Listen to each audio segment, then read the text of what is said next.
دا تاسو کتونکو ګورئ چې دا لاره دلته کې جوړیږي باقاعده او دا چې دی نو په دې باندې پیسې لګېدلي ټینډر به شوی او باقاعده ټیکهدار ته په لکونو روپۍ ورکولی کېږي خو بل خوا زه تاسو ته ښایم چې دا لاره به چې دا به یو 2 ورځې بعد چې دی نو دا بیا ماتېږي ولې به ماتېږي چې د WSSC سکیم را روان دی او پای کې به چې دی نو اوبه دې محلې له ورکوي حالانکې اوبه په دې محله کې شته خو بهرحال د امریکې پنډ دی وایي هغه راغلی دی او هغه به چې دی نو دا کوي تاسو ګورئ چې خلکو ته څومره تکلیف میلاو شو څونه پیسې ضایع شوې دا چې د پبلک هیلث یا د نورو ادارو پنډ دی په هغې پنډ سره چې دا سیز روان دی او تاسو سره کتی شئ دې خوا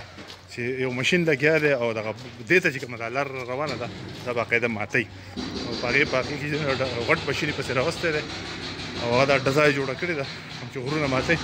نو دا ماتولی کېږي د بهرني خلک هم راوتلی دی حیران دی چې دا څه لبه روانه ده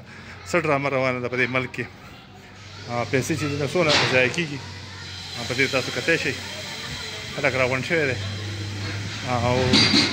دې علاقې مالې ناظم عظمت هم موجود دی عظمت اوس ته لږ دا ورانه وښایه چې څونه لاره دې ورانه کړه دې نه وړاندې چې دی نو مو ګیس والا راغلي وو هغه هم هغه لاره ورانه کړې وه اوس چې دی نو WSSC والا د دې لارې سره هغه سر ته ګورئ تاسو دې ولېږه چې دا ماشین وخوږ لګي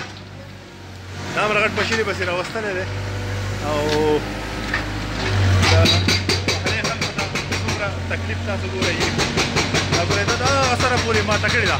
او دا کومه چې تاسو ته ما وښودله او تازه سیمنټ چې پې کېږي نو دا به هم ورانېږي څه وایي عظمت صاحب چې لکه یو طرف ته هلته لاره جوړوي دلته ورانوي دا به هم چې دی نو هغه کومه چې نوي جوړه کړې به هم ورانېږي یو کال مخکې ګیس والا راغلی مو کومه ګیس والا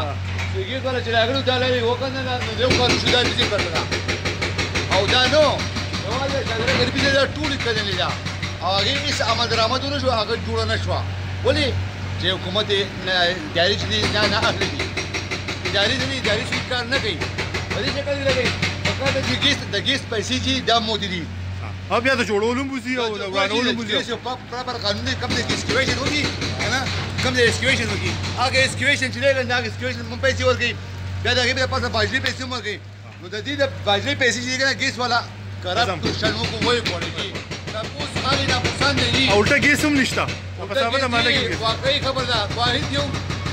کې شادره چې پای کې ګیس نشته نو بار ځای کې شته نور بار ځای کې شته بیا به دا اوبو لپاره کې بیا به اوبه هم نه وي سباله بیا به د اوبو لپاره کې سباله به اوبه هم نه وي وشته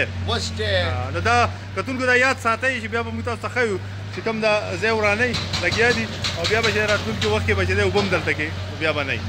خلک په دې باندې ډېر زیات خفه دی